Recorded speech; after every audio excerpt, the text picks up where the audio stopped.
What would you do if the people you trusted most betrayed you, stealing your family, your legacy, and your future? This is the story of how I lost everything, only to rise from the ashes and build a life they could never touch. I never thought life could veer so drastically from the path I'd envisioned as a boy. Back then, I spent my days knee-deep in the fields behind our modest home, surrounded by the hum of cicadas and the earthy scent of freshly turned soil. My father always preached that hard work was the cornerstone of a fulfilling life, and I believed him. Those early years were filled with a kind of comforting simplicity that only a small town can offer. But life has a cruel way of stripping away innocence. My older brother, James, was always the golden child of the family. He had it all: charm, athleticism, and the relentless ambition everyone admired. Meanwhile, I was the kid tucked away in the shed, tinkering with tools and dreaming of machines that could make life easier for people like us. James often dismissed my ideas, calling them childish and impractical. I'd let his comments roll off my back. Stubbornness was something I had in spades.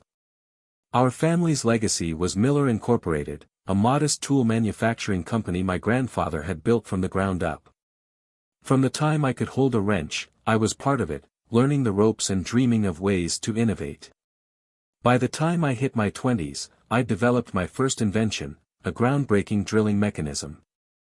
My patents became the foundation for the company's success, though my achievements were often eclipsed by James's charm and my parents' obvious favoritism toward him. And then there was Catherine. She swept into my life like a whirlwind, stunning, confident, and utterly magnetic. I couldn't believe someone like her would look twice at a guy like me. When we married, I truly thought I'd won the lottery: an amazing wife, a thriving career, and 2 kids who meant the world to me. But cracks began to form beneath the surface, ones I was too blind, or too trusting, to notice. James had always been competitive, but I never suspected he'd take it this far. He found ways to insinuate himself into Catherine's life, and I missed every red flag. When the betrayal came, it shattered me. It wasn't just the affair, it was the calculated way they orchestrated everything. James didn't stop at taking my wife, he also maneuvered to wrest control of the business I had poured my soul into. The day I caught them together was the day my entire world came crashing down. My parents, ever loyal to James, brushed aside my anger. They told me to focus on the big picture, as if the life I'd built wasn't crumbling around me. I couldn't stay. So, I walked away, leaving Catherine, the family, and everything I thought my life would be. Starting over was excruciating. With nothing but the royalties from my patents, I rented a small garage where I could work on new projects. Those 4 walls, rusty tools, and endless nights of tinkering became my refuge. Slowly, I began piecing together a new version of myself. Then Marina came into my life. She was strong, steady, and unwavering in her belief in me. Her quiet support became the foundation for a new kind of happiness, one I'd thought was lost forever. In her, I found not just solace, but hope for a brighter future. I was elbow-deep in grease, my car's engine demanding every ounce of my attention, when the sharp clack of deliberate footsteps echoed through the garage. A familiar perfume hit me before her voice did. "You're certainly hard to track down." Catherine's tone carried that practiced air of indifference, but I could sense the intent lurking behind her words. I didn't bother looking up. "Maybe that's a you problem," I muttered, keeping my eyes fixed on the engine. She huffed softly, the sound of her heels clicking as she wandered around the garage. "So, this is your life now?" Her gaze swept over the cluttered workbench and the oil-stained floor. I glanced up briefly, gesturing at the mess around me. "What did you expect? A penthouse and a valet?" With a loud slam, I shut the hood, grabbed a rag to wipe my hands, and poured coffee into 2 chipped plastic mugs. I handed her one, though I kept my face neutral. "I'm no fan of yours, but my mama raised me with manners." She took the cup delicately, her expression unreadable. "I was hoping we could talk," she began, her voice tight. Me, you, and James. That stopped me in my tracks. I turned to her, staring hard. You think I'd sit down with that snake? She sighed, brushing her hair over one shoulder. We could have a civilized conversation, sort things out. I barked out a bitter laugh. Civilized? The only civilized conversation he's getting is through gritted teeth, after I've had my boots surgically removed from him. Her lips thinned, but she didn't rise to the bait. You know what James is, she said, her tone measured. But we both need to move on. Move on. I shot back, my voice rising. He seduced my wife, stole my company, and left me with nothing. Now you want me to play nice? Her face tightened, but she pressed on. Why stoop to his level if you don't have to? I smirked, leaning back against the workbench. Funny hearing that from you. I thought about leaving you a nice, tidy letter once. Dear Catherine, you're a cheating liar. Have a terrible life. Bye. But even that felt like a waste of paper. Her jaw tensed, her calm veneer slipping. I was never a thief. I barked a hollow laugh. But you're not denying the rest, are you? Her silence told me everything I needed to know. My voice grew sharper as I leaned forward, meeting her gaze. While I was out drowning my sorrows after James stole my company, you were celebrating with him. In my bed. She flinched, but I didn't stop. The memory burned too hot, the betrayal too fresh.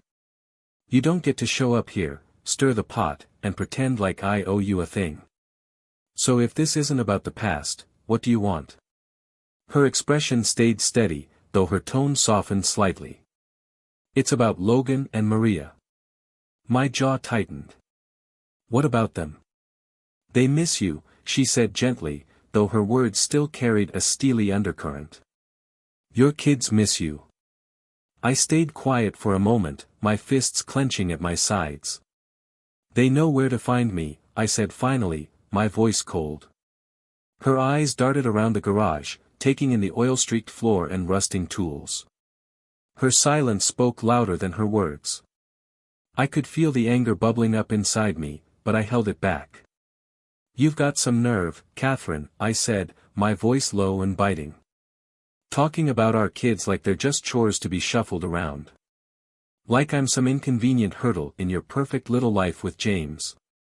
Her face tightened, but I didn't care. Let her hear the truth. Let her sit with it. You can dress it up however you like, but I'm not about to hand my kids over to the man who's already taken everything else from me. Her voice sharpened, the calm cracking just slightly. James is a successful, respectable man, she snapped. He's a fine role model for the kids. I stared at her, incredulous. A role model? My voice dropped to a growl. A man who lies, cheats, and betrays his own blood. That's who you think my kids should look up to? She didn't reply. Instead, she held her ground, her lips pressed into a thin line. But her silence only fanned the flames of my anger. She wanted me to sit down and play nice. She wanted me to move on. But how do you move on from losing everything? How do you forgive someone who took everything you loved and turned it into ash? I know exactly where I stand with you and that snake you married, I said, my tone sharp and unyielding. Keep your check, Catherine. And you can tell James this for me, if he thinks he can buy my kids, he's dead wrong. Just as I reached to pour myself another cup of coffee, a man dressed in an impeccable black suit stepped into the garage. His polished shoes, untouched by a speck of dust, looked wildly out of place amid the grease-streaked tools and the oil-stained floor. Mr. Miller, he said with a slight bow, his tone clipped and professional. The Prime Minister of Japan is on the line, awaiting your response regarding the Osaka project. I barely spared Catherine a glance as I replied, tell the architects I want something iconic for the groundbreaking. We're setting the standard here.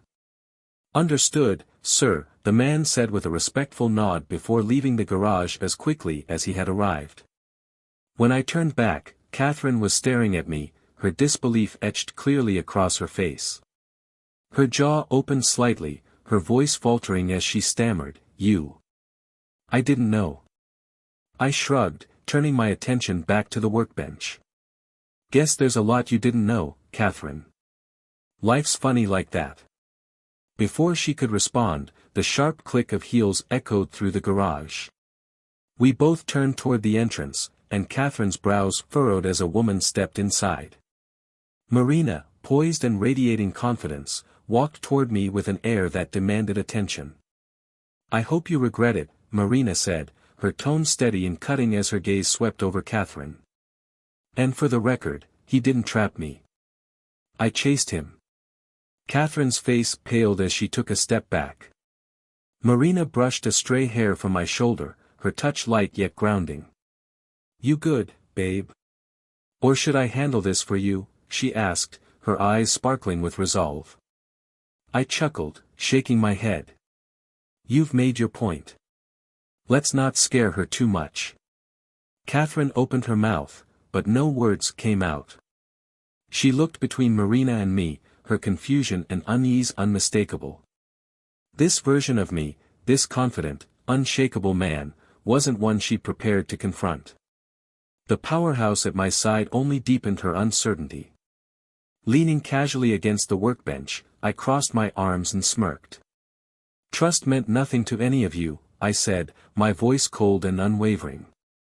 Catherine's lips parted, like she wanted to argue, but my words seemed to steal her breath. Her hands fidgeted in her lap, the defiance she once wielded replaced by guilt and hesitation. She avoided my gaze, her shoulders slumping under the weight of my words. "You don't get to defend them," I continued, my tone hardening. "Don't you dare try to tell me it wasn't like that, because it was. They didn't care about me. I was just the son they tolerated. Expendable whenever it suited them. Their golden boy could do no wrong, and I was always in the way." Her shoulders sagged further as the realization hit her. For the first time, she seemed to understand just how deeply their betrayal had scarred me, and how little power she had left over me. I leaned in slightly, my smirk turning sharper.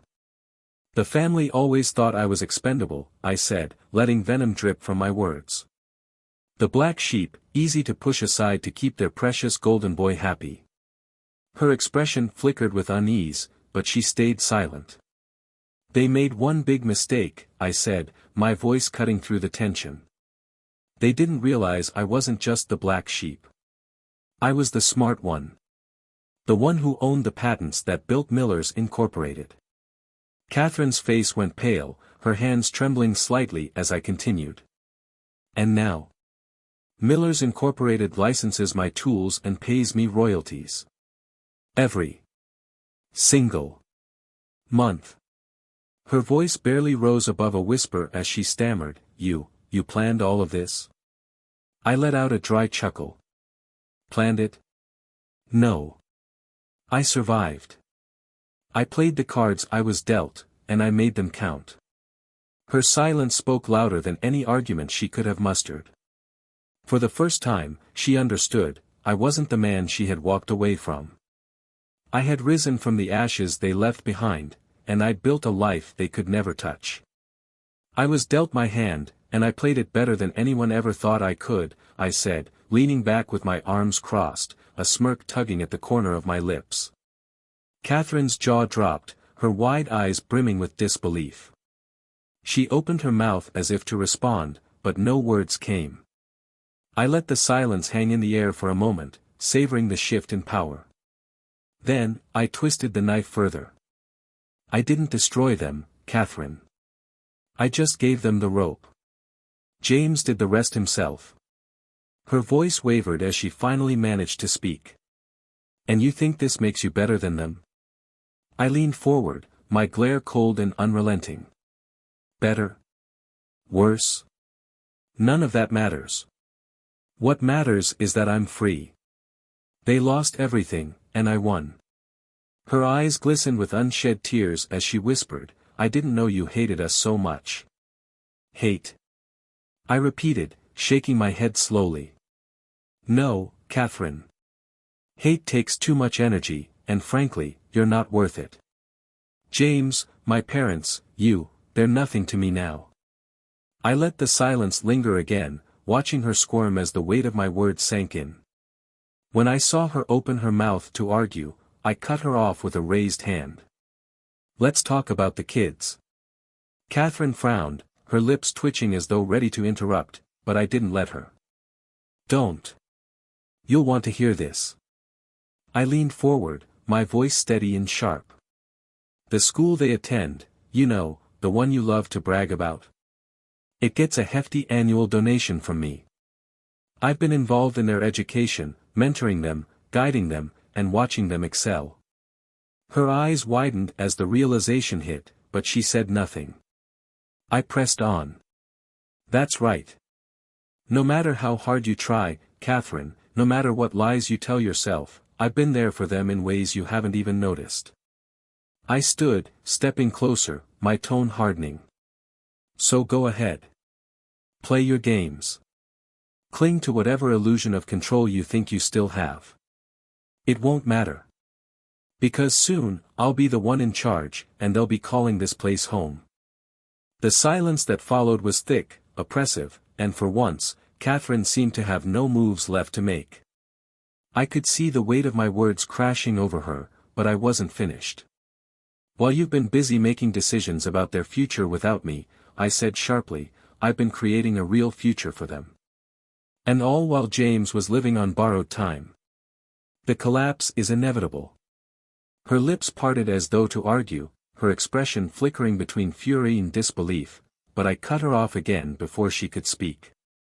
You want to know what's really ironic? I asked, my voice calm but laced with venom. Even the banks have been in on this mess. They've known all about the shady deals, the misused funds, and the endless deceptions. And yet, they kept giving James money. Do you know why? I leaned in slightly, letting a cold smile play across my face. Because of the family name. The legacy. The prestige. All of it. I straightened, my voice turning sharp. But that's all gone now, Catherine. Reduced to rubble. I watched as her composure unraveled. Her lips moved, but no words came out. The dread in her wide eyes and the restless movement of her hands said everything her voice couldn't. Surprised? I asked sharply. You shouldn't be. This didn't happen overnight. While James was busy parading his false success, I was building something real. Something untouchable. I sat back, crossing my arms again as I watched her struggle to process it all. The power dynamic had shifted entirely, and she knew it. For the first time, Catherine truly understood that the life she and James had so carefully constructed was already crumbling around them, and there was nothing they could do to stop it. I was making sure every domino was perfectly aligned, I said quietly, almost to myself. And now, one by one, they're all falling. There's no stopping it. Catherine's heels clicked against the cold concrete as she strode out of the garage, her back straight and her composure rigid. I could see the effort it took for her to keep it together, to cling to some shred of dignity. She was determined not to let me see her falter. No matter how many blows she'd taken, she wouldn't give me the satisfaction of victory, not now, not ever. But as she drove home, the confidence she had clung to so tightly began to unravel. The house, her sanctuary, her symbol of hard-earned success, loomed ahead of her, cold and unfeeling. It no longer felt like a refuge, it stood as a monument to impending defeat. She parked and stepped out of the car, her chest tightening with a weight she hadn't felt in years. As she approached the front door, a man in a sharp uniform appeared from the side of the house. His expression was detached, professional, and his tone carried the same neutrality when he spoke. "Ma'am, I'm here for the keys," he said. Catherine froze, her breath catching in her throat. Her eyes darted to him, her expression blank with shock. "The keys?" she repeated faintly, her voice trembling, as though saying the words aloud would solidify her nightmare. "Yes, ma'am," the man replied. "The car is being repossessed." I'll need the keys. For a moment, her entire world stood still. Her stomach churned violently, and her mind swam with disbelief. Repossessed? How had everything unraveled so quickly? Without another word, she handed him the keys, her hands trembling as she did so. The man left, his polished shoes crunching on the gravel as he disappeared down the driveway. Catherine stood there, her mind racing. James wasn't coming to her rescue. No one was. The car was gone. The house wasn't hers anymore. The last remnants of her carefully built life were slipping through her fingers like sand. Unable to hold it in any longer, sobs erupted from her as she collapsed onto the unforgiving pavement. Her cries were raw, unfiltered, filled with years of stress, regret, and the bitter sting of failure. Memories of all she had fought to protect, and all she had now lost, rushed through her mind like a torrent, leaving her breathless. Inside the house, her father, Richard, stood in the empty living room, staring at the repossession notice nailed to the front door. His shoulders slumped under the weight of what he was reading. Once the family's unshakable rock, he now looked like a man worn thin, eroded by the very foundation he had worked so hard to uphold. James, he muttered bitterly, shaking his head. How could he let this happen? The words hung in the air like an accusation, one aimed as much at himself as at his absent son. Next to him, Evelyn sniffled, wiping at her tear-streaked face with shaking hands. We trusted him, she whispered, her voice barely audible. He said he had it all under control. I stepped into the room, the tension thick as I let their words settle. Do you think I care? I asked sharply, my voice slicing through the quiet like a blade. You think I give a damn about your golden boy? About this so-called family that only ever saw me when it was convenient for them? Evelyn's sharp intake of breath was audible. I could picture her scrambling for the right words, desperate to regain the upper hand she no longer had. Andrew, please, she whispered, her voice cracking under the weight of everything they'd lost. We've lost everything, and you've taken everything from us. A bitter laugh escaped me, sharp and devoid of humor. Me? I replied, stepping closer, letting the venom drip from my voice. I didn't take anything from you. You handed it all over the moment you put James on that pedestal and turned your backs on me. Evelyn's eyes filled with fresh tears as she opened her mouth to respond, but no words came. Richard stared at the floor, unable to meet my gaze. The family they had fought so hard to preserve, the image of perfection they clung to, it had all crumbled. And for the first time, they were beginning to understand, they had destroyed themselves. I had simply stepped back and let the dominoes fall. I could have stopped it, Evelyn, I said, my voice lowering but no less venomous. But why would I? You watched me walk away, and you never even looked back. I was nothing to you. The silence on the line was heavy, oppressive, but I wasn't finished.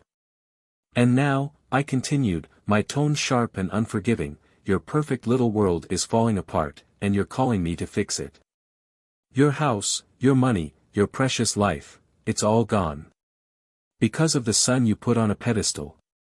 The same son who destroyed me, and now he's destroyed you too. Andrew, please, her voice cracked, desperate and raw. The sound should have softened me, but it didn't. It was too little, far too late. Good luck, Evelyn, I said quietly, my tone firm and final. You're going to need it. I ended the call without waiting for her response. The silence that followed was deafening, but for the first time in years, I welcomed it. Everything that needed to be said had finally been spoken. There was no going back, no redemption, not for her, not for any of them. A week later, the news came, James was dead. Word traveled fast, as it always does in small towns. The family's golden boy, the one they had built their lives around, was gone. To those who had known him, the shock was palpable. But for me, it was like hearing about the inevitable, another domino that had fallen in the chain of consequences he had set in motion. Meanwhile, back home, my parents' unraveling was as inevitable as it was poetic. The once grand house they had so proudly flaunted was gone, replaced by a decaying shell of what it used to be. I saw it once, driving by out of morbid curiosity. The windows were broken and boarded up with warped plywood. The lawn, once manicured to perfection, was now overtaken by wild, unkempt grass. The paint peeled from the walls, which looked like they could barely support themselves. It wasn't just a house anymore, it was a reflection of their collapse, their pride stripped away brick by brick. And then there was Catherine. Her fall had been equally stark. The woman who once turned up her nose at me, who laughed at my struggles, was now a shadow of herself. She worked in a dingy bar with dim lighting and the sour smell of stale beer. It was her life now, a far cry from the luxury she had once paraded as James's wife. It should have been sad, almost. But I couldn't forget the way she used to look at me, like I was beneath her. I remembered her disdain, her mockery when I walked away, convinced I'd never amount to anything without their approval. Now look at her. Look at all of them. James was dead. My parents were prisoners of their own failures. And Catherine? She was a ghost, stuck in the purgatory of her own making. The court, in its wisdom, had seen through her facade. Her inability to provide for the kids was as glaring as the chaos she brought into every aspect of her life. The decision was clear, and I gained custody of Logan and Maria. When they moved into my home, it wasn't an instant fairy tale. But it was a fresh start, for all of us. I didn't try to win their affection by spoiling them or pretending to be perfect. I gave them what they had been denied for so long: stability, consistency, and love. My home became theirs, a place where they felt safe and valued. As for Catherine, the flame of bitterness she carried for me didn't die. If anything, it burned hotter, consuming her more than anyone else. I'd heard whispers of her scraping by on tips, working long hours at the bar, clinging to the remnants of a life she had destroyed with her own choices. Sometimes I almost pitied her. Almost. But I'd made my peace with her downfall. She wasn't my responsibility, and I wasn't about to let her chaos pull me back into her orbit. One afternoon, Marina and I were sitting at our favorite little cafe downtown. It wasn't anything fancy, just a cozy, quiet spot where we could escape the noise of the world for a while. The kind of place where time seemed to slow down, letting us enjoy each other's company without distractions. As we sipped our coffee, the sun streaming through the windows, I felt a quiet contentment settle over me. It wasn't about winning anymore. It wasn't about revenge. It was about what I had now, a life I had rebuilt, a family I had fought for, and a partner who stood by me through it all. I didn't need their approval, their validation, or their legacy. What I had was enough. And for the first time in a long time, I truly felt free. I remember Catherine's laughter that day, bright, carefree, almost mocking. It was the kind of laugh that lingered, cutting deeper than words ever could. But that was long before everything unraveled. "Don't you get it?" she spat, her voice climbing as her composure crumbled before my eyes. "You took everything from me. Everything." Her hands trembled as she stepped closer, her face contorted with fury. I felt Marina shift beside me, her posture straightening, ready for whatever might come next. Marina was calm, but I could feel the protective energy radiating from her, sharp and focused. Before I could say anything, Catherine lunged at me, her hand raised, aiming to strike. But she never got the chance. Marina was on her feet in an instant, stepping between us with a calm, precise motion that left no room for hesitation. "That's enough," Marina said firmly, her voice steady yet commanding. With a swift movement, she caught Catherine's wrist mid-air, halting the slap before it could land. "I'm showing you mercy," Marina added, her tone cold but measured. "Don't make me regret it." Catherine froze, her rage giving way to shock. For a moment, the fight drained out of her, replaced by humiliation and the sting of being overpowered. When Marina finally released her, Catherine staggered backward, clutching her wrist. Her glare was a mix of fury and embarrassment, her pride clearly wounded more than anything else. Without another word, Catherine turned and stumbled away, retreating with her head low. The once commanding woman was reduced to a shadow of herself, her pride lying shattered on the floor. I exhaled slowly, rising to my feet, the weight of the moment pressing down on me. "You didn't have to do that," I said softly to Marina, though I couldn't help but feel a deep gratitude for her steady presence. Later, in the courtroom, the atmosphere was heavy with tension as the judge reviewed the case. Marina and I sat quietly, waiting for the verdict. The evidence had been clear, but Catherine had fought tooth and nail to paint herself as the victim. "The video is clear," the judge finally stated, their voice cutting through the silence. "You, Miss Lewis, were the aggressor in this incident.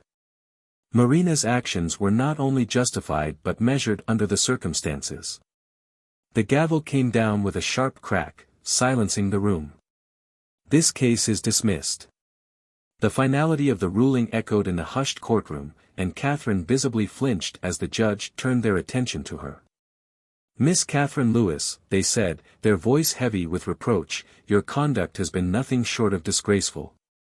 The evidence does not support your claims, and your actions have only served to tarnish your reputation further." Catherine sat rigidly in her seat, her face pale and blank as the weight of the judge's words sank in. Once admired and envied, Catherine had fallen far from the pedestal she had so proudly occupied. Now, stripped of her dignity, she sat there, a hollow reflection of the woman she once pretended to be.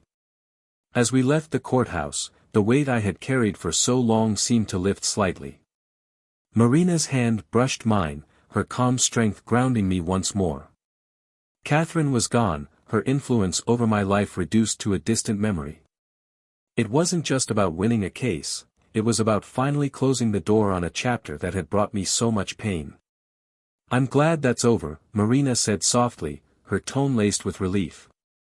"Me too," I replied, squeezing her hand gently. For the first time in what felt like years, the future ahead of me felt clear. With Marina by my side, my kids thriving, and the past finally behind me, I could focus on what truly mattered, building the life I had fought so hard to reclaim. She sat exposed for all to see, a woman whose bitterness had devoured her from the inside out. Her desperate attempts to disrupt my life and cling to the past had done nothing but shine a spotlight on her fall from grace. The sharp crack of the gavel brought the hearing to a close, echoing through the courtroom like the final note of a tragic symphony. Catherine rose slowly from her seat, each movement deliberate, as though the weight of her shame pressed down on her shoulders with every step. She avoided meeting anyone's eyes as she exited the room, her figure a stark reminder of what bitterness and pride could do to a person. Back at home, life began to take on a new rhythm. Marina, with her background in martial arts, took it upon herself to teach the kids not just self-defense, but the deeper values that came with it. What started as casual lessons in the backyard quickly grew into a cherished routine. She taught them more than how to block a punch or land a kick. Marina instilled in them the values of integrity, perseverance, and kindness. Under her guidance, Logan and Maria began to thrive in ways I hadn't thought possible. Their laughter echoed through the house more often, their spirits grew lighter, and their dreams became bolder. Marina's influence was transformative. She became a cornerstone of their growth, a steady, encouraging presence who showed them not just how to be strong, but how to channel that strength with purpose and compassion. With Marina by my side, I began to focus on building a life rooted in love, resilience, and joy. We became partners in the truest sense of the word, shaping not just a family but a future that reflected the strength we had both forged through our trials. For the first time, I wasn't just surviving. I was thriving. That, I realized, was the real victory, not revenge, not vindication, but the creation of a life that was wholly and undeniably ours. The past, with all its betrayals, heartbreaks, and lessons, now feels like a distant storm. It was a storm that once battered me relentlessly, threatening to break me. But it passed, leaving behind skies that were clear and calm, and space to rebuild something new. Marina, with her unwavering love and steadfast strength, has become the foundation of this new life. She doesn't just stand beside me, she stands with me, lifting me up when I need it and grounding me when the world feels uncertain. As for the kids, they've flourished in ways I could only dream of. Their laughter fills the house, their smiles are brighter, and their ambitions have grown as bold as their spirits. Together, we've created a home where they feel safe, valued, and loved, a stark contrast to the turbulence they once knew. Looking around now, I see a family built not on wealth, prestige, or appearances, but on trust, love, and resilience. And as I reflect on everything, the trials, the scars, the lessons, I realize that I wouldn't change a thing. Because all of it led to this moment, this life. A life that is entirely mine, shared with the people I love most. And for that, I am endlessly grateful.